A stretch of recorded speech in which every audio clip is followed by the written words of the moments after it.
Okay. Hi everyone, and welcome to part two professional of the advocacy professional advocacy through unionization unionization that's jointly that's sponsored jointly sponsored by the Philadelphia Art Association Conservation or PACA, and the American Institute for Emerging Professionals Conservation Network, or Network, ECPN. or ECPN. My name is Natalya Swanson. I think we're hearing an echo, so I'm just going to give it a second and work out our technology.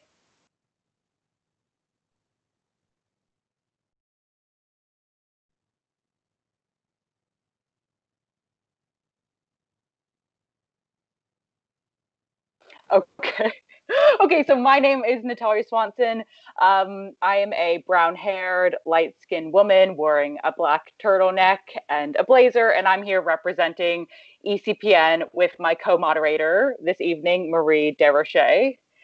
Before we introduce you to our panelists, I want to acknowledge all the work that our co-organizers, who are not on screen today, start off with Beth Noonan, who is managing all things tech-based in the background, making sure that things run smoothly, and Kris Cnossen and Anisha Gupta, who are moderating the chat in YouTube and the Google forum to make sure that your questions reach the panelists. It's been such a pleasure working with everyone to make this program happen. So thank you to all of them. Marie and I are very glad to be here today virtually with our three panelists, Vanessa Hardy, Courtney Helion, and Michelle Smith. The five of us are calling today across both the East and the West coasts of the US. We occupy the unceded ancestral lands of 10 Native communities, and we wanted to begin by acknowledging this colonial history that we are all benefiting from, to pay respects to the communities past, present, and futures, and to refer you to the resources document in the video description to learn more about these communities and more generally about why we are doing a land acknowledgement. So last week, Anisha moderated a discussion with colleagues in different sectors of the museum, development and registration, who introduced us to what unions are and why there's been such a large interest within these past few years within the museum community. If you didn't catch that program, it's archived on PACA's YouTube channel, and we highly recommend you check it out. It was really informative and a thought-provoking discussion. Today, we're going to shift the focus on the intersection of unions and professional advocacy within the conservation community. Our three panelists represent a range of positions and experiences within collection care and are here today to share their personal experiences with all of us. We recognize that these conversations have been biased toward institutions, and so we're going to dedicate time in the discussion to consider the implications for the private sector. Okay, thank you for that, Natalya. As Natalya said, I'm Marie Desrochers, and just to give you a little bit more information, so Natalya is going to begin by asking questions that were submitted during the first event from the audience. And then I'm going to follow up with questions that come in real time. And so you can submit questions either in YouTube chat or via the Google form that can be found in the description of the video. Just a note, if you want to submit anonymously, if you have a question, you don't want people to see who you are, you can, that's what the Google form is for. Additionally, there is a Google Doc, a link to a Google Doc in the description of the video, and this includes resources that we've collected about unionization and museums and unionization in general, as well as helpful terminology. You might hear terms that are common union jargon, and so there's some definitions there. And then also we have complete bios for all of our speakers. So I guess just we should go ahead and try to get into it. We're going to start by asking each of you three to briefly describe your relationship with unions, how and where you got involved, and what position you either currently hold or previously held in a union. So maybe we can start with Vanessa on this. Sure. I'm Vanessa Hardy. and San Francisco Public Library as a conservation technician. I've been with the library for 13 years, and I was automatically a member of the union when I joined. And the library is affiliated with SEIU into one, the local, and that's a large union. It has like 16,000 employees in the city of San Francisco. So I always attended chapter meetings and rallies and bargaining time and that kind of thing. But I got more actively involved about 8 years ago because I'd come to understand that we had some problems in our department. We were all classified as book repairers, and what we were really doing was conservation. So, and I knew that we're a very small department. There are only 4 of us, and there was no way that we could address that issue unless we got some help from the union. We're actively involved then, trying to solve that problem. And at the same time, I trained as a steward. So for the last 8 years, I've been representing members who, well, in various capacities. Basically, if they're being disciplined by management, I represent them. Or if one worker has a complaint against another worker, I might support them. Or the other time I typically support a worker is if they've been injured on the job and they come back and they need accommodations. So working with the library to get proper accommodations for workers. And the other thing well, I was a union officer for several years. So at that time, I was working on the political wing of things. And so all the departments from all over the city would meet to discuss which political figures we would endorse and which ballot measures we would endorse. Very important for how, the union wields power politically, which is a big deal. And then the other thing is I would meet with the labor management. At labor management meetings, we would meet every month, and we would try and address issues at the lowest possible level, to sort out things, whatever was going on in the library. And I've also been on the bargaining team twice to bargain our wages and contract issues. Fabulous, thank you. Courtney, do you want to go next? Hi, I'm Courtney Helion. I first got started at the Union SEIU at the Asian Art Museum in San Francisco. I started working at the Asian Art Museum in 2013 with a term position. I was only hired for a year, but that position changed from term to full-time, permanent. And so I felt like, because I knew I was able to stay, I felt like I had I had more time and more of a place where I could be active in the union. And we had some problems with people finding leadership positions or finding people who wanted to take those positions. So I did the shop steward training, and I went from being shop steward to then head shop steward.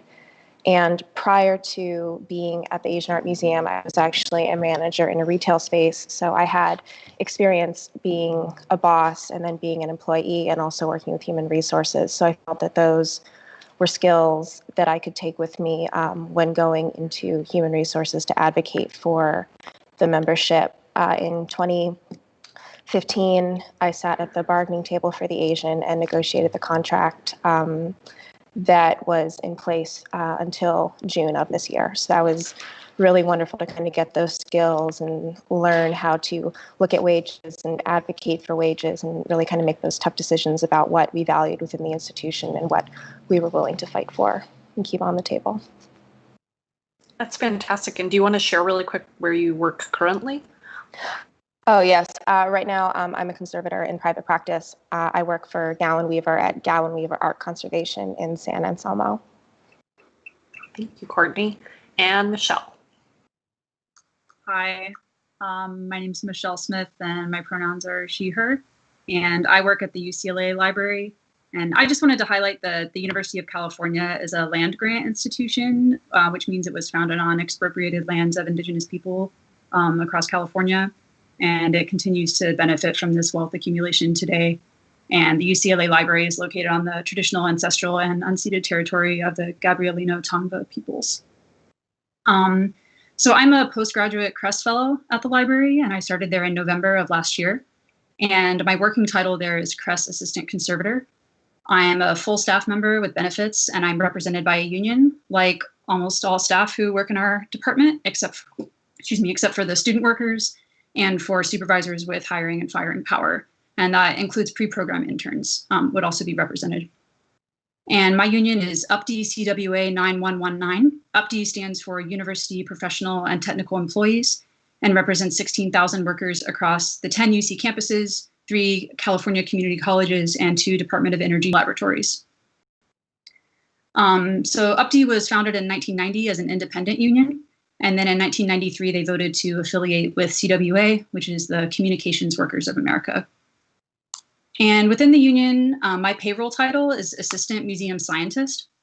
And there are also workers in the Museum Scientist classification at the UCLA Film and Television Archive, and also at campus museums. And other unions within the library include Teamsters, who represent the library assistant classification, which is a wide variety of jobs, despite the name. And some library assistants work in our department. And also UCAFT, who represent librarians. And I joined UPD as soon as I was hired, even though at the time I was hired, my position was an 11-month position, ended up being extended a little bit. This is my first time being in a union. And I also participate in my union's Civil Rights and Equity Committee, which has recently been working to pressure our national union, CWA, to expel its police union affiliates.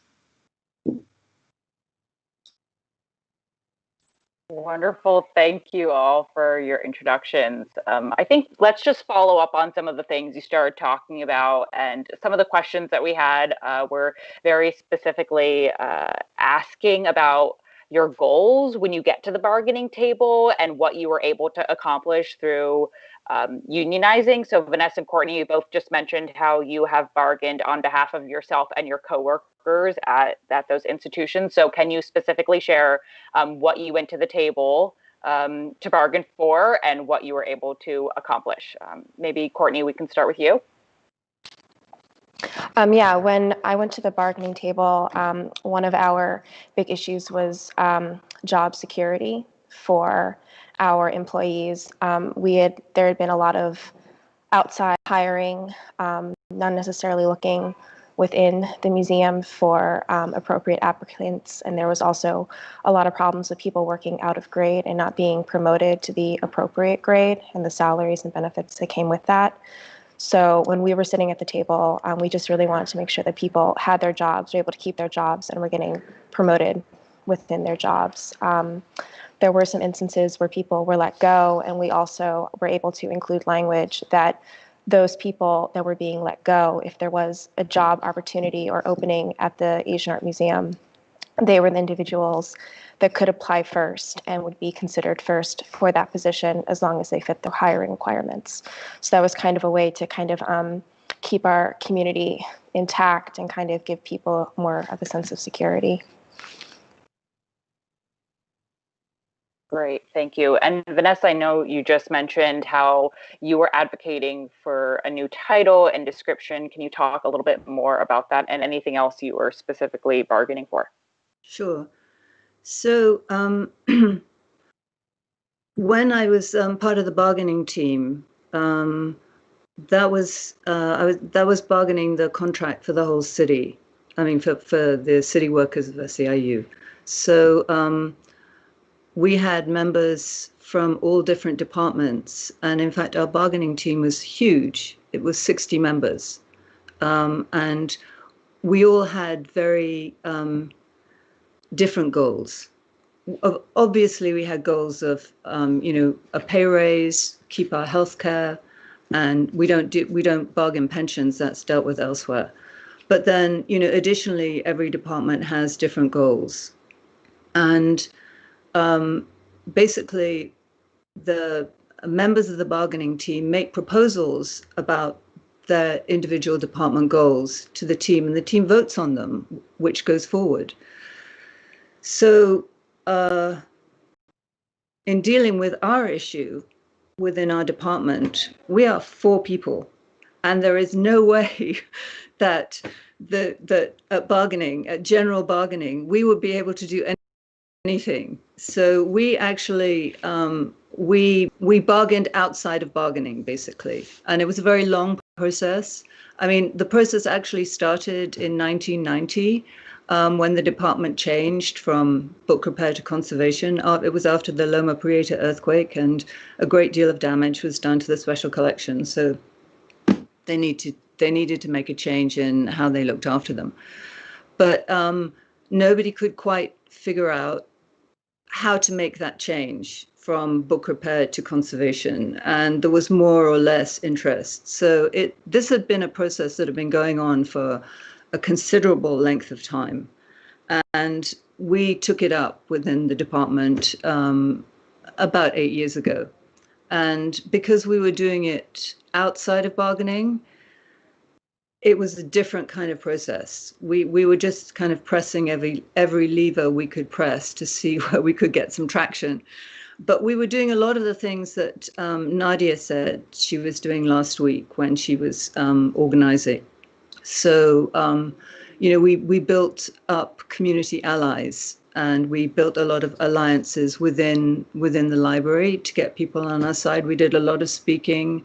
We met with a lot of people, and basically did a lot of legwork to try and get things going. And also, I just attended about every meeting that I could attend, because even if I wasn't advocating for, we're actually called the Preservation Department, confusingly. But even if it wasn't a meeting about preservation, there I was. Oh, it's that woman from preservation again. She's still here, and basically, that's how we managed it in the end. We just did not give up.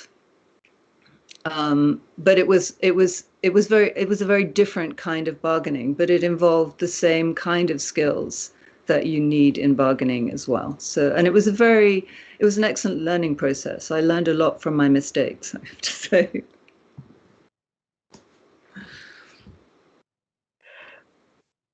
Awesome. Thank you. Thanks for sharing that. Courtney, do you have any follow-up to Vanessa?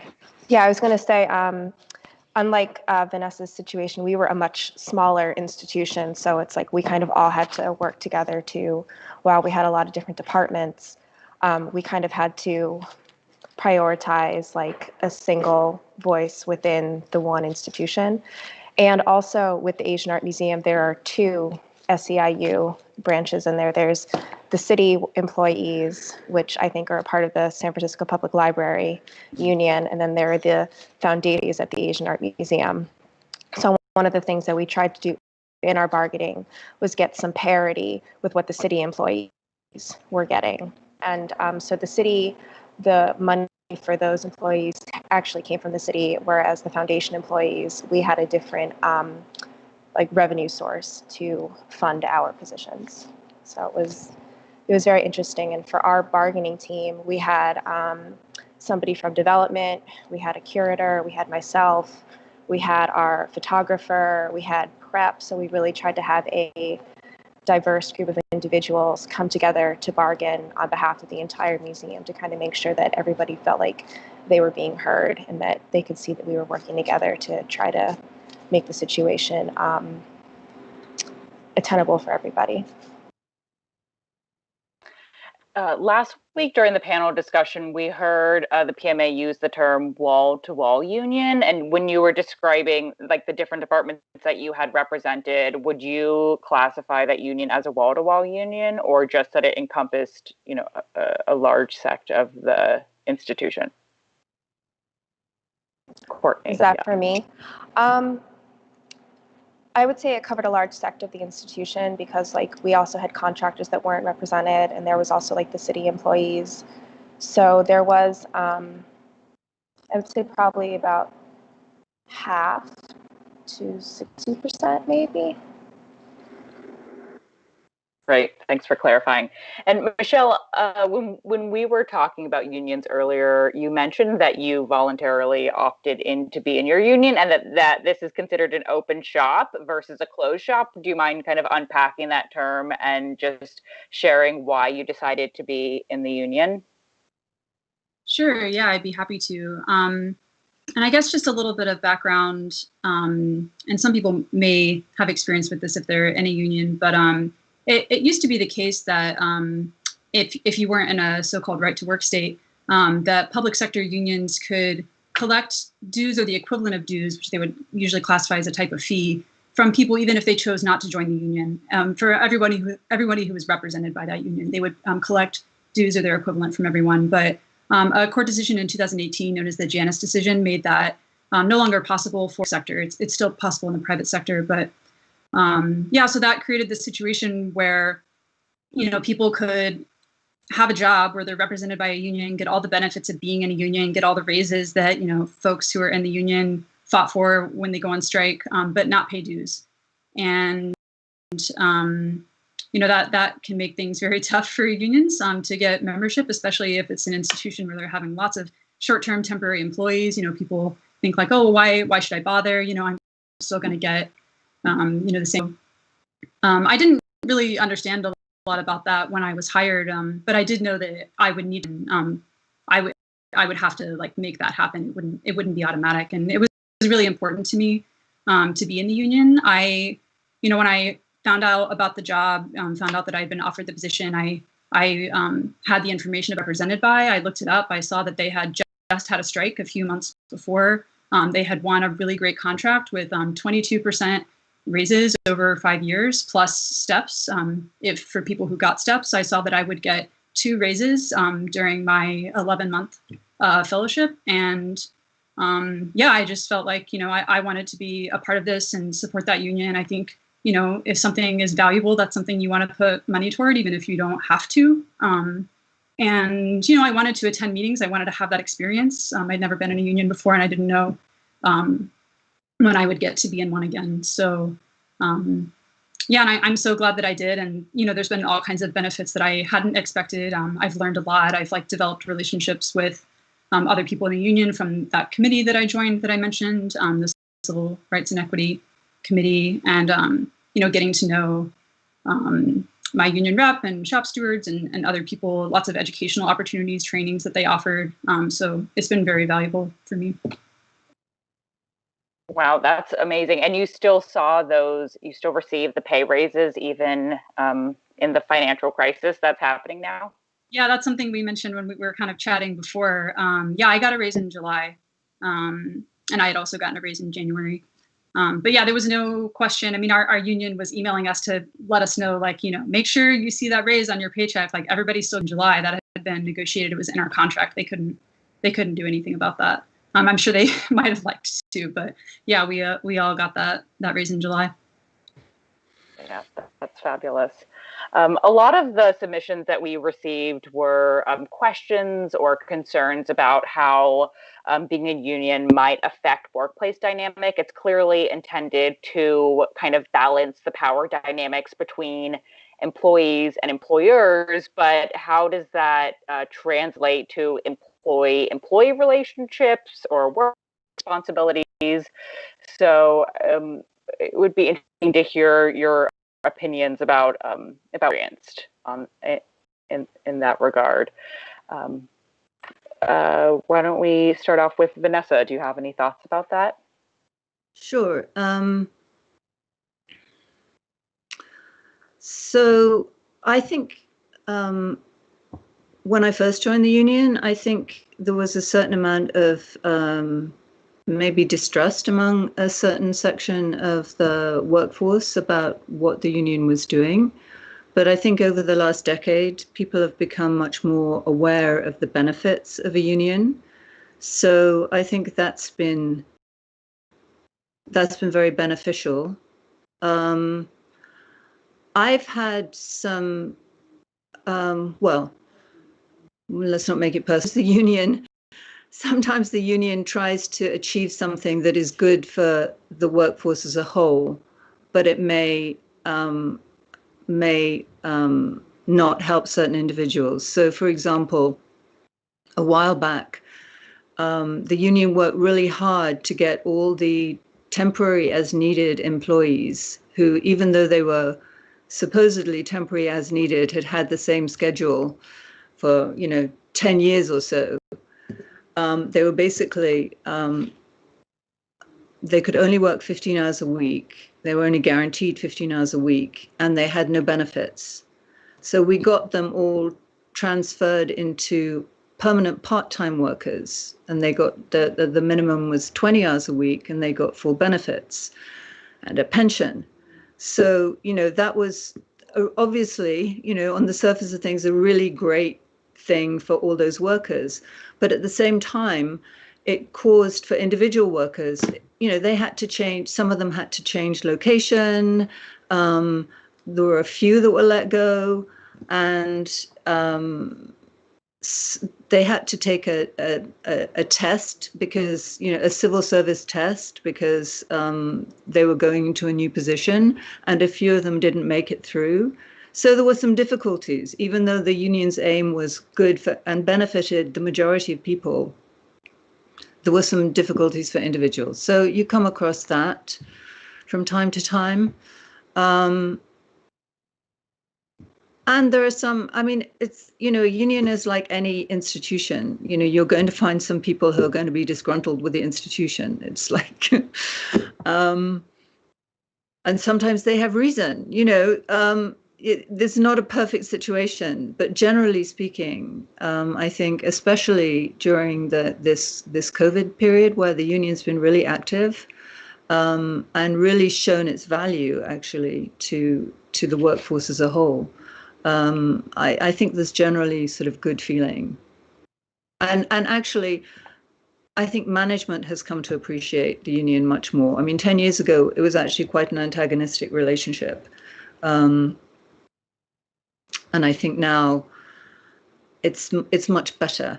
And I think that, obviously there's going to be a certain tension between management and the union. When as a steward or as an officer, when you meet with management, you meet on a level playing field.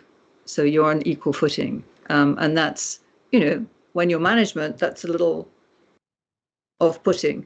But I would say our relationship has gotten much better, and that management actually has appreciated a lot of what the union's done. So.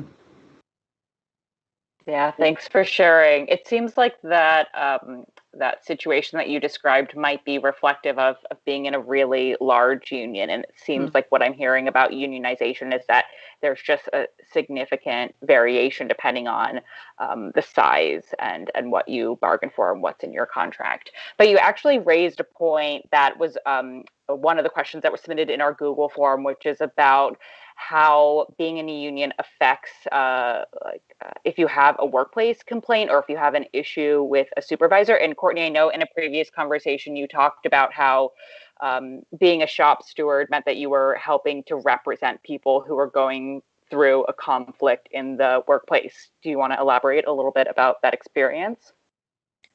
Yeah, so one of the great things about the great and also interesting things about being in such a small institution as the Asian is that everybody knew where to find me all the time.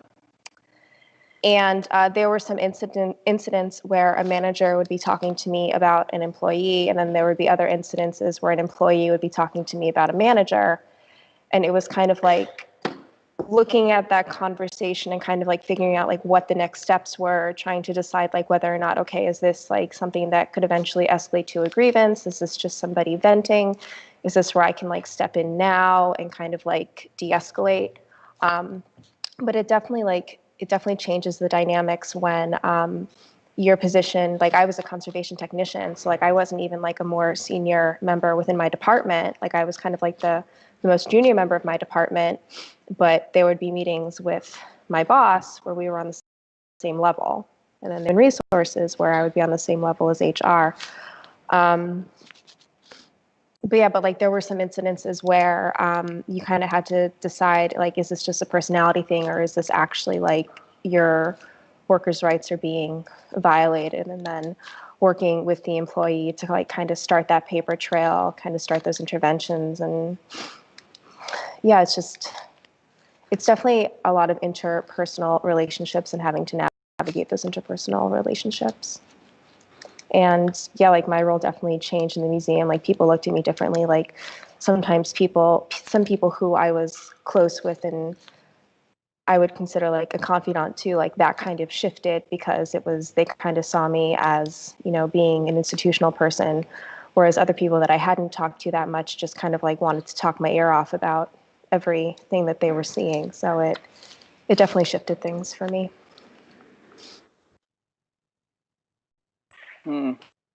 That's interesting. And did any of you experience changes to your, I guess, workplace responsibilities aside from being a representative?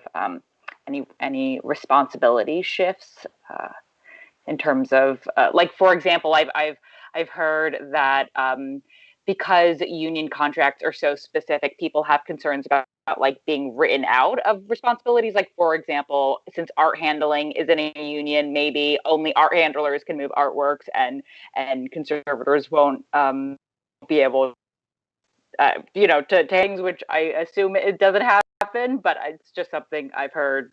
Courtney, what do you think? We did have some issues with like the idea of out of class, and there was also some vague language and a lot of hiring paperwork, others' duties as needed. So kind of like trying to make that language a little less loose and trying to kind of really define what the jobs were. Okay. And Vanessa, did you experience anything? Yes, I would say it's actually quite a big concern. I'm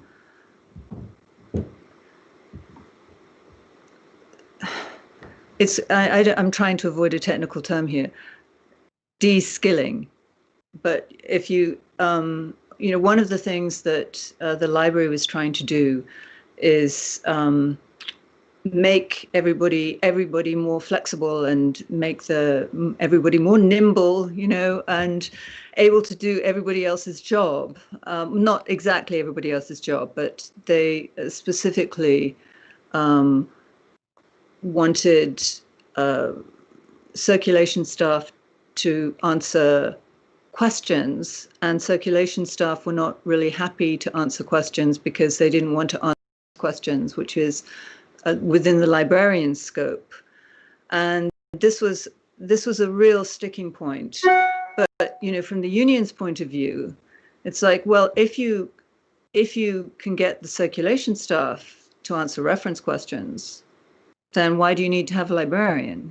You can just have a circulation staff. So it's an issue. It becomes an issue of de-skilling. So those are the kind of things you have to think about. You don't want to be in a position where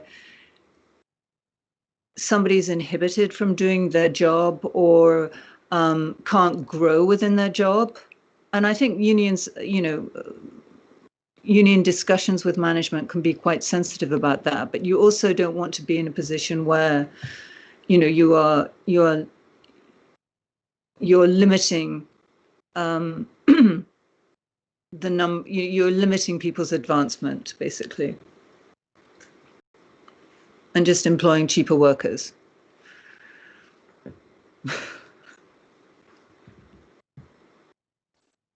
Interesting. Thank you. Thanks for sharing that. Because almost at the halfway mark, I think maybe we should transition and talk a little bit about how this. Before I move on, Michelle, do you want to chime into this discussion? Yeah. I mean, I had some comments about workplace dynamics and unions. I can try to be brief, if that's okay. Oh, take your time. Yes, definitely. Yeah, I just wanted to comment a little bit about how it's been in my works.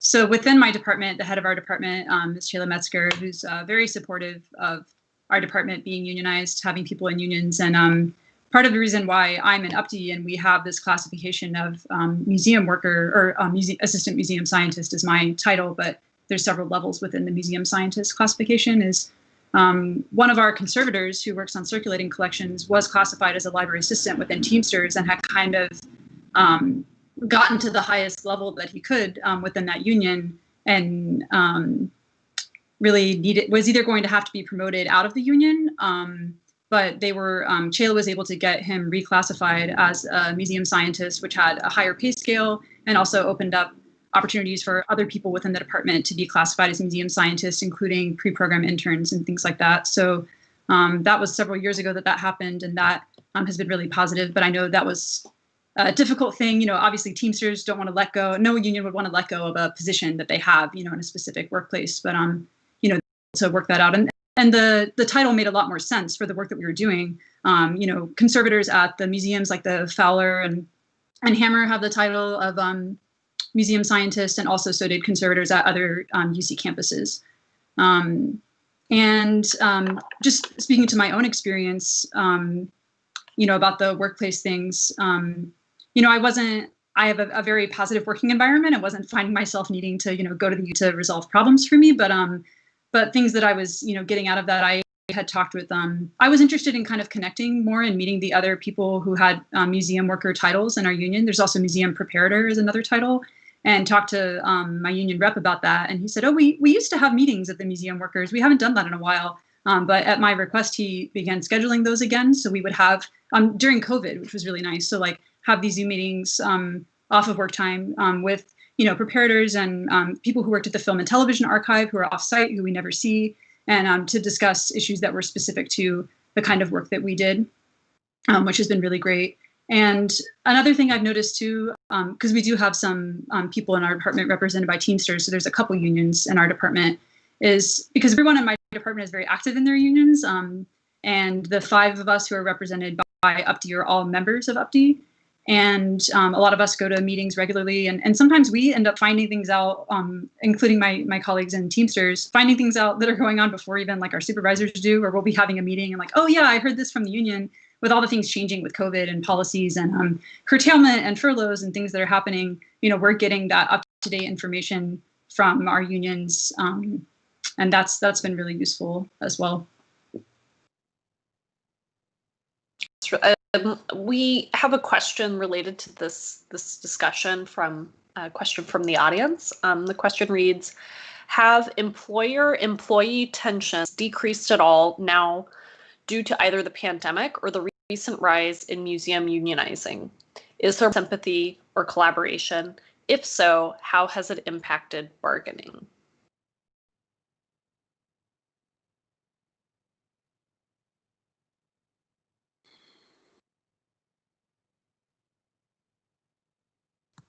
Vanessa? Okay. So at the beginning of the pandemic, you know, as a city worker,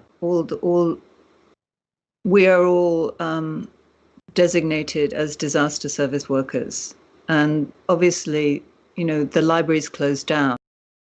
We all, well, not all of us, but you know, gradually we became involved in disaster service work. And at the beginning of the pandemic, there was the idea that, you know, well, schools were closed down, so let's have the kids go to libraries.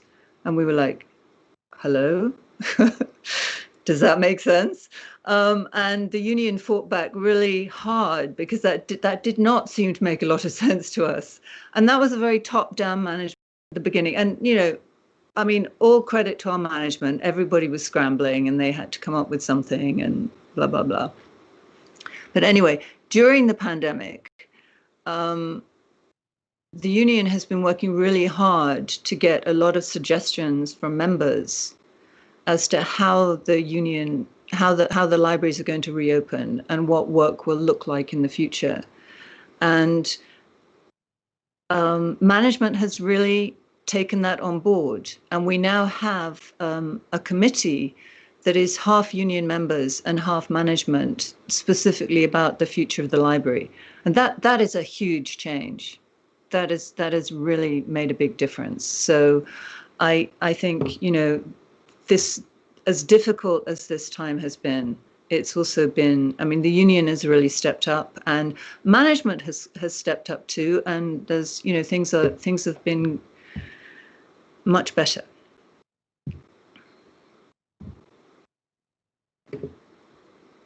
That's great to hear. Thanks, Vanessa, for sharing your thoughts.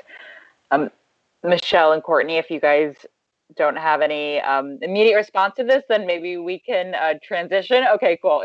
I mentioned in the beginning of the program that these conversations have really been biased on institutional unionization efforts, but we all know that, you know, a pretty large percentage of our professional population works in the private sector, and it seems like a trend that we're seeing in the field is that because museums have less funding, they're hiring less full-time permanent staff and bringing on more contractors. And so I wonder if you guys have thoughts about what unionizing within the private sector would look like. Courtney, I know that you are working in the private sector now, and Michelle, I know you have a lot of friends in the tech industry that do have a private national unions. And so what do you think? Like, should we be looking long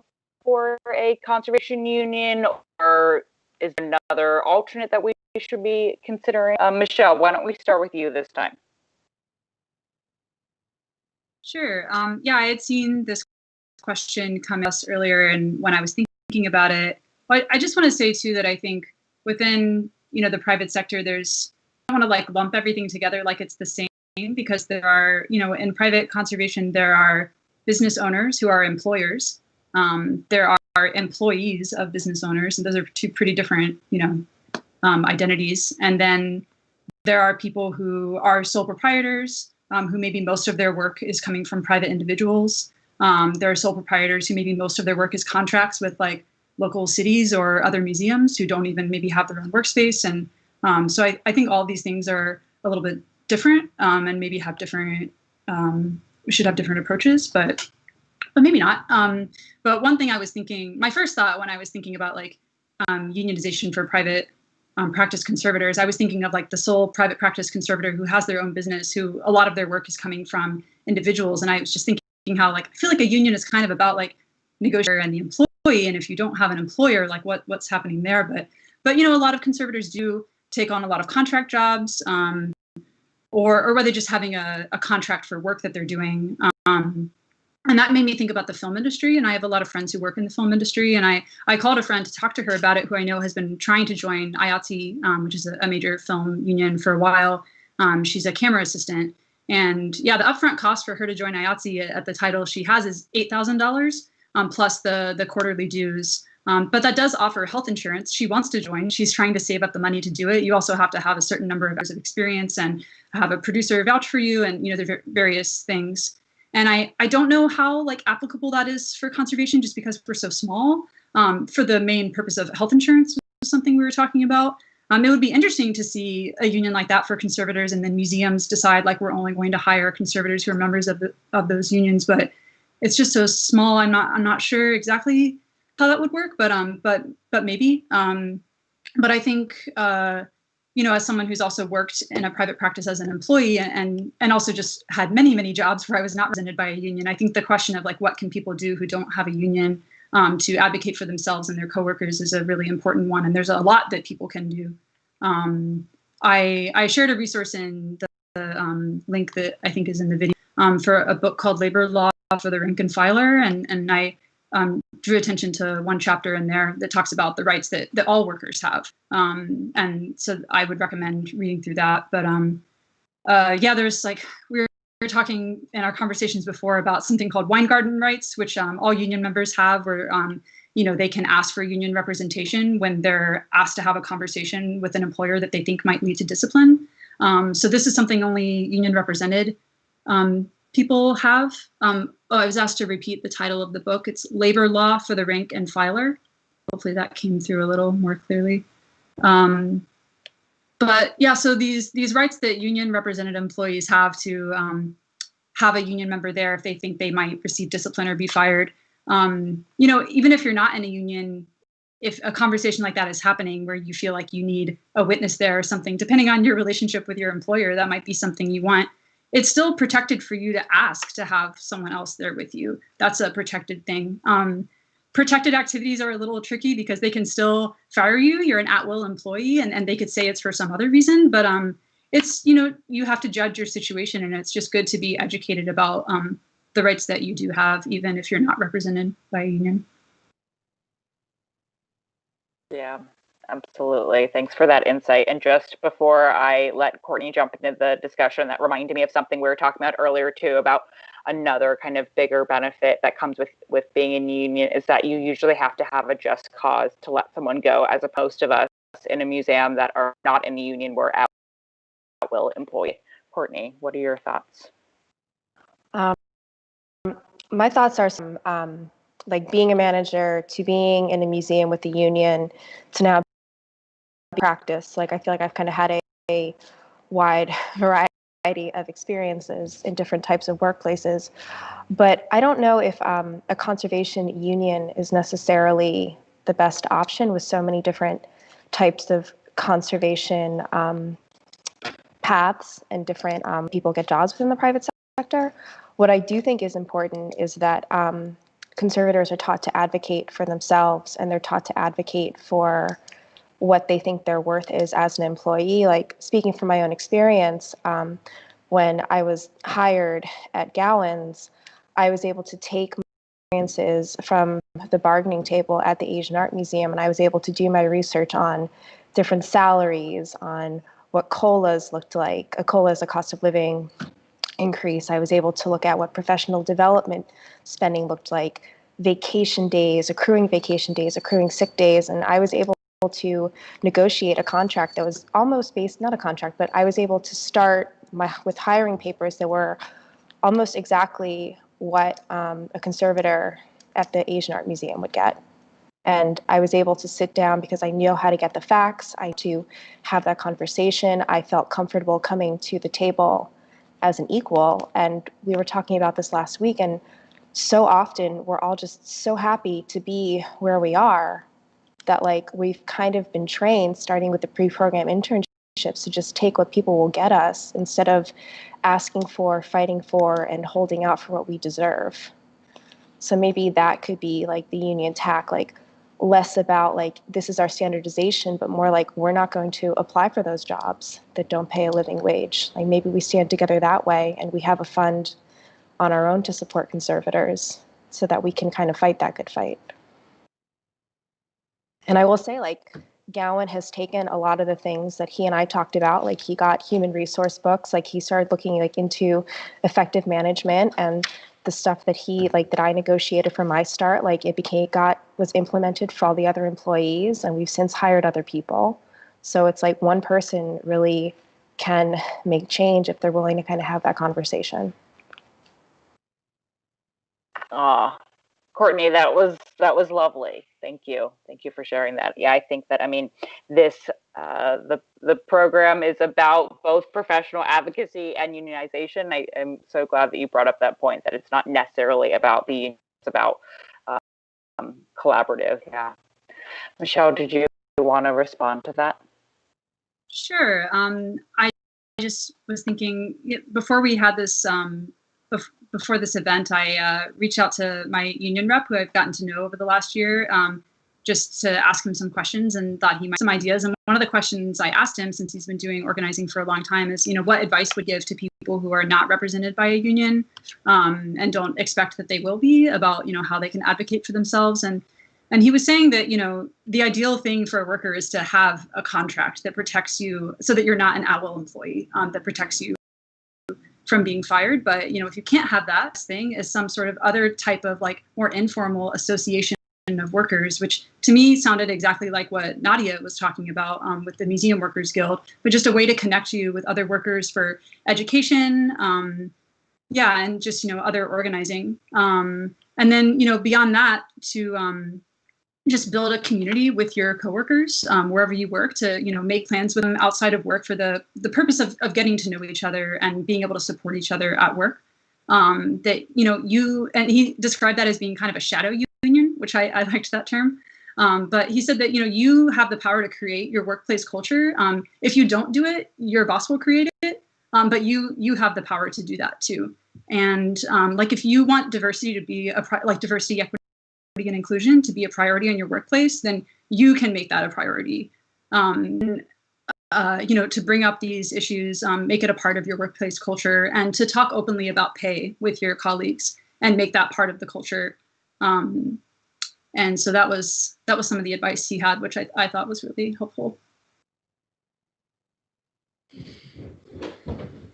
Yeah, that's great advice. And I feel like when I'm speaking with colleagues about why they started unionizing, what I hear often is that it's kind of a consequence of these transparency happenings that have been going on in the field, whether it be the museum compensation surveys that have been and spreadsheets that have been generated, but that it's we become more educated about our situation and recognize, kind of to what Courtney was saying, recognize our worth and find that this a means to advocate for ourselves. And I loved Natalya's idea of the Museum Workers Guild and look forward to seeing what happens with that too. So more collaborative work to support each other. I think that that's a good dovetail into this discussion that we've had a little bit and came up in the questions last week about the benefits and drawbacks of so-called professional unions versus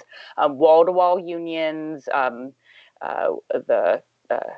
If there certainly are benefits to wall-to-wall unions, just being able to advocate on behalf of your colleagues and kind of collectively raise each other up. But unions do take many forms, and so I wonder if any of you have thoughts about if, for those people who are out there listening and who may be faced with an option, if they are to unionize just within their department, or maybe just conservation and curatorial versus pushing to unionize all employees that are not in the union. If anyone has thoughts about that.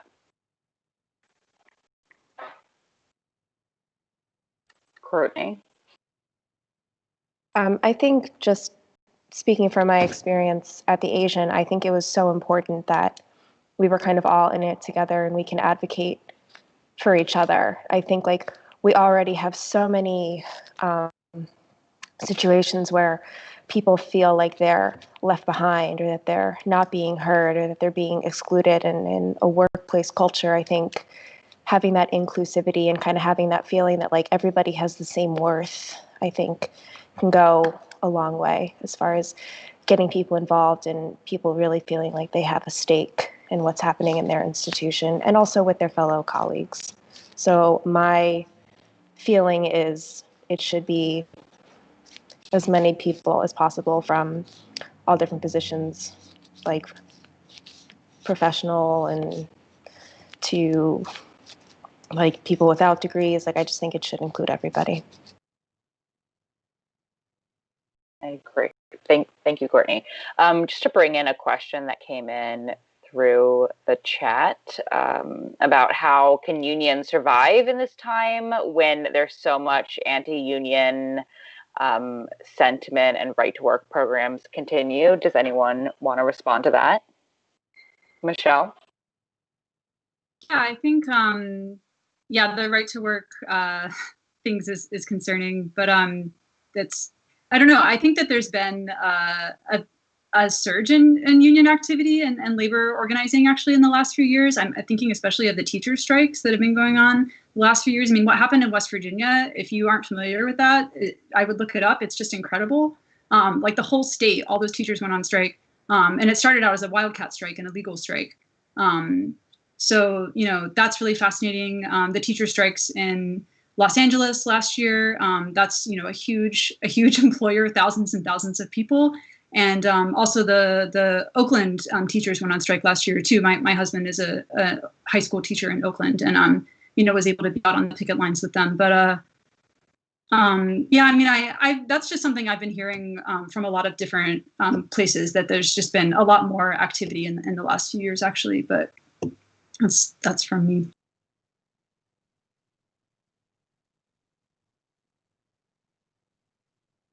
Oh, I was on mute. Sorry. Thank you, Michelle and Vanessa. What do you think? Yes, I agree with Michelle. You know, a few years ago, there was much more anti-union sentiment than there is now, and I think you know, SEIU has had a whole bunch of different groups joining. You know, teaching assistants at the university and PhD unions are now, you know, part of SEIU. There really is a sense that people have come to value, you know, especially in these days, because in many ways it seems like, you know, it's a race to the bottom in terms of wages, and people have begun to realize how important it is, you know, to have a union to represent you and look after your needs, you know. So I think it's been very beneficial. There are disadvantages, of course, because, you know, nowadays you can be, as Michelle was saying earlier, you can be represented by a union, but you don't have to pay your dues, and there will always be a certain, you know, percentage of the workforce that will just decide they're going to freeload. And some people, you know, it's a genuine need. They can't necessarily, you know, for whatever reason, pay their dues. But unions, well, our union's been working very hard to educate people. And personally, I think it's actually, you have to work harder, but there are advantages to having a union that may be a little bit smaller, but that is really engaged, as opposed to everybody paying their dues and just being apathetic. Because that's a real problem for a union. Because a union is, unless a union has union spirit, it's not going to be a very effective union. You have to be committed to the union.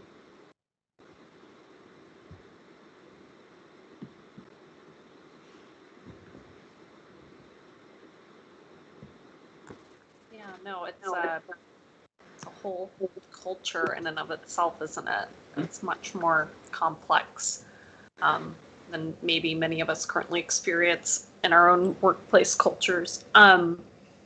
So we had a few submissions asking about who tends to lead unionizing efforts. And specifically, people were wondering if unions really do raise up the collective employee base, or if they're actually strategic efforts by those who occupy positions of power. Is it a strategic effort for them to amplify that privilege?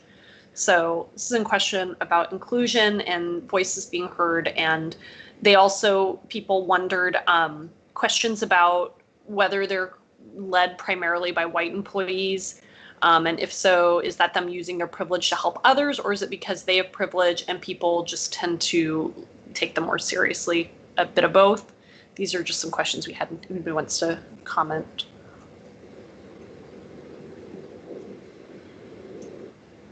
Vanessa, did you put your hand up? I think I did, but I think you put it. That's fine. Go ahead. I'm sorry. Can you remind me what was the first part of the question again? I got distracted with the question. Yeah, no, that's fine. So people are wondering if unions really do raise up the collective employee base, or if there's strategic efforts by those who occupy positions of power to amplify their privilege. Okay. So I would say that most people actually become active in a union because they have a problem with the existing structure. If you already have privilege within the existing structure, you are not likely to work for a union, because don't forget, working for the union, or becoming involved in the union, I should say, because it's basically a voluntary thing for most of us. It's a lot of work, you know. So mainly people joining because they want to solve a problem, not to amplify positions of power. And I would say that our union officers have become diverse over the years. So, and I think that's just a wider. The union has a wider reach, and you know, it's open to everybody. it's a big flat base pyramid. I mean, well, it's not really a pyramid. It's just, it's grassroots. So there's no barrier to becoming involved in the union.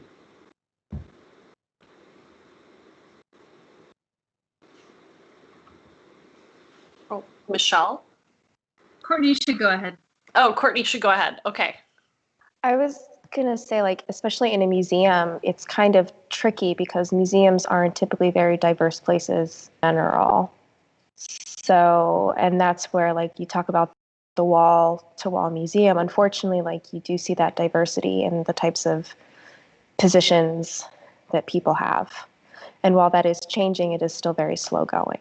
So I think, yeah, everybody being given a seat at the table is what really matters. And what Vanessa was saying, like, I mean, you get involved because, like, you see things are wrong and you want to change it for the better. And you want to make things better, not just for you, but also for your employees. Because usually, like, when you're to the point where things need to change, you realize it's not just you experiencing, it's systemic. And you want to be a cause for good within that institution and for your coworkers. Michelle? Sure. Yeah, I was thinking something similar about how, union officers, aside from staff who are like paid, that's their whole job, but union officers are workers, at least in my union, and and so are stewards, obviously. So it's going to be made up of people within that workforce. And this is something we talked a little bit about in our previous conversations, but about who is in the union, and in places where all of your support staff, like quality staff and security staff and food workers, are subcontracted and therefore are not in the union. That's going to change the makeup of who is in your union. If all of those people were in the union, it might be a bit of a different makeup. And those are conversations that have definitely been brought up about these like curatorial and conservation staff being very white and all the rest of the staff not. And so, yeah, I think, for people who are organizing, they might, who the institution decides to be contracted employees or not. But I think it's definitely something that I hope, people are looking into and thinking about. And also, making sure that your organizing is including pre-program interns that you might not yet have, but, new people coming into our field, which is, a different demographics we're seeing in the younger part of our field. And so, yeah, all of those things are really important. And yeah, something I had mentioned when we talked about this before too is, it's not just like, oh, we should include all these other people. Yeah, so we want to include everyone for many reasons. And even you're not so concerned about, if you're more concerned about your own interests, that it's still in the interest of, conservation and preservation to have continuity in those staff, and, facility staff, security staff. They're part of your mission, watching the galleries, cleaning spaces and having, good relationships with these people. We all know this, but, not having a lot of turnover is in our interest. It's good for all of us to be organizing together. Yeah. I think that's beautiful, and I totally agree. Together to take care of these collections, whether you're a conservator or if you're a janitor. So I just want to acknowledge that it is 4 minutes over our official end time. And so I have one more question, and then I thought we'd wrap up with final thoughts, but I want to make sure that everybody's okay with staying over just a few more minutes. Mm-hmm. Yeah? Okay, awesome. Thanks so much, guys. This question is an anonymous submission that we received, and I think it nicely speaks to everything we've been talking about and kind of the specific experience of conservators with unions. So the question is, I'm going to try to summarize because it's a little bit long, but conservators don't normally seem to be folded into unionizing efforts at large institutions, possibly because of the hierarchical structure making many conservators ineligible to join the union. At the same time, I think conservators may not always relate to other museum colleagues, and this prevents them from identifying with the injustices they may experience. Let's see. So even if conservators don't directly benefit from a union, there still seem to be many ways a union could benefit other colleagues and make a more equitable workplace. How can we conservators move past an us versus them attitude and be encouraged to see the greater good a union can bring to the workplace?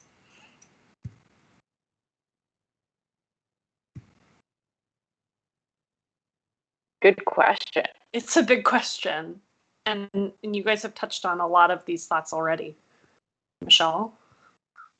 Yeah, I think we have, touched on a lot of them already, but I think, well, like I really like the idea of the Museum Workers Guild and thinking about like what that encompasses. And I hope that that can encompass all people who work in, I don't even work in a museum, but so I hope it can encompass libraries and archives as well. But all people who work in those institutions. And, I've brought up and I've shared some resources related to tech workers because I, have some friends who've done organizing in the tech industry. And I was talking with a friend one time about something comparing like Facebook and Amazon and just mentioned about Amazon being kind of different because they have like their tech workers, like their programmers, and they have all these drivers and warehouse workers. And my friend who's a tech worker corrected me and is like, no, those are all tech workers. Like the warehouse workers, the drivers, those are all tech workers, the gig workers, all those people, that's all one industry. And I think thinking about this as an industry and not as like a craft thing where we want to have like a specialized white collar conservators union. This isn't exactly addressing the question necessarily, but because they were asking about not being in a union, but I don't know. I just think that's the approach to take and seeing that, we're all working in these institutions and they wouldn't be able to function, without everyone, including those serving food, everything. I couldn't agree more. Natalya?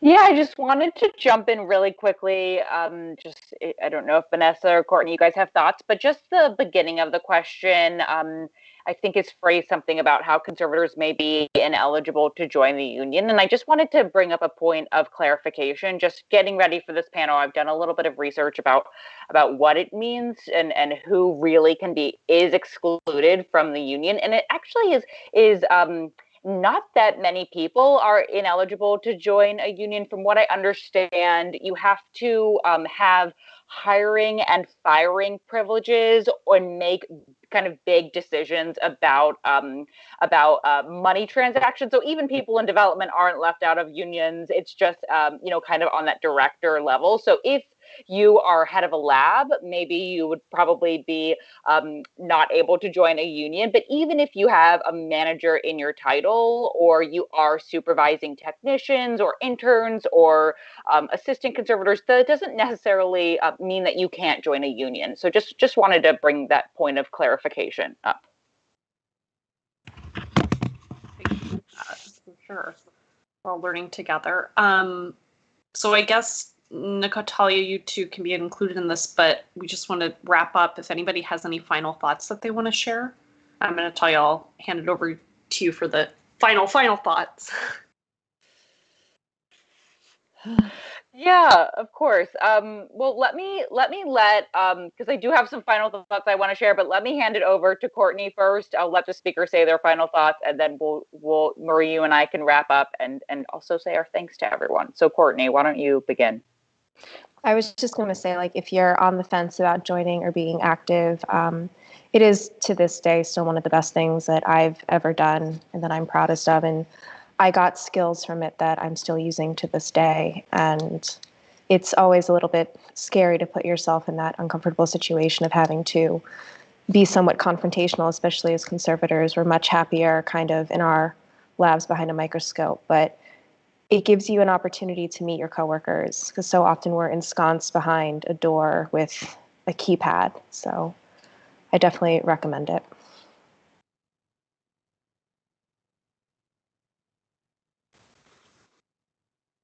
Thank you, Courtney. Okay, I can jump in and just say that I feel like what I've started to learn about unionization, kind of continuing off of what Courtney said about the benefits of interacting with different departments, is that we do tend to be kind of an insular field, and I think part of that is the high attention to technicality and also that scientific language that we kind of promote within our formal documentation practices and whatnot. And I think that the unionization effort really forces us to break down those barriers. And I think through just personally through researching and talking with people, colleagues at other institutions about why they get into unionization, like why they begin this organizing process, they recognize that the lack of pay equity is kind of a reflection of some other aspects of our field and maybe not necessarily being valued by our other colleagues within our institution. And so really considering why.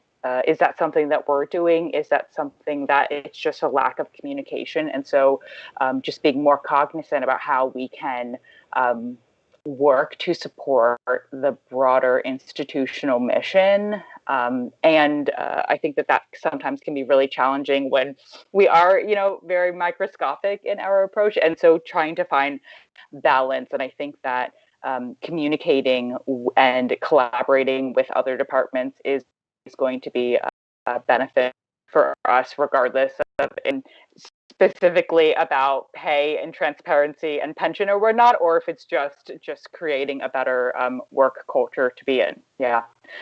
Vanessa, do you have any thoughts to add? Yes, I would like to add something because I'm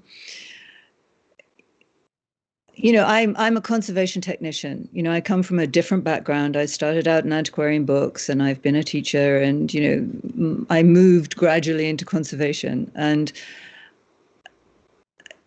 would not have been able to take the kind of training that you all have taken. And I'm so deeply impressed by the effort that you make to become conservators.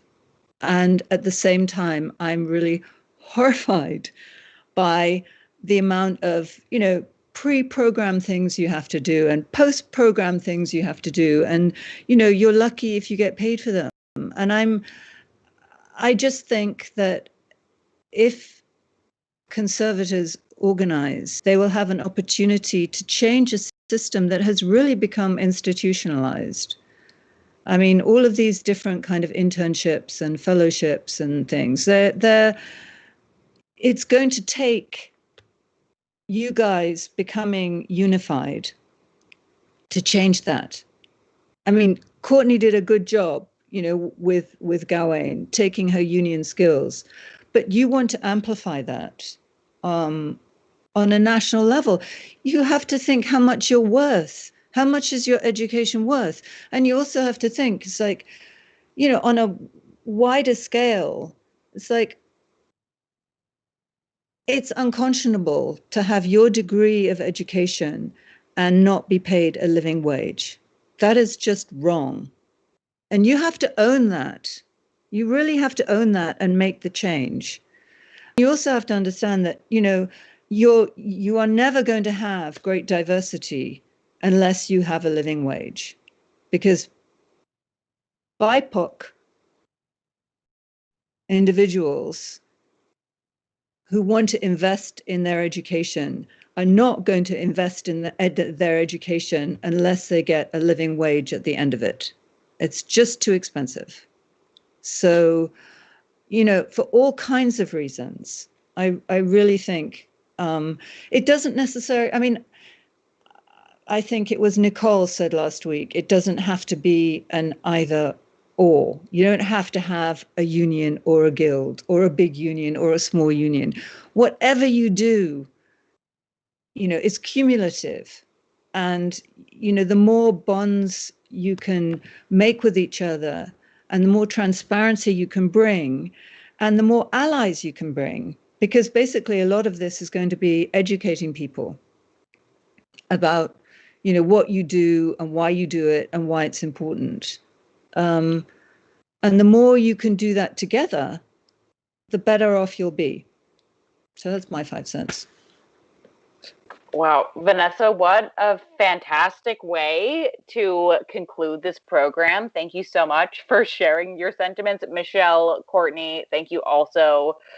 This has been really educational. I've learned a lot. I'm sure everyone who's been listening has also. It's really just been a fabulous hour. And thank you again to everyone, Beth and Anisha and Chris, Marie, of course, and everyone who attended today. It's been wonderful. So thank you. Thank you. Thank you so much.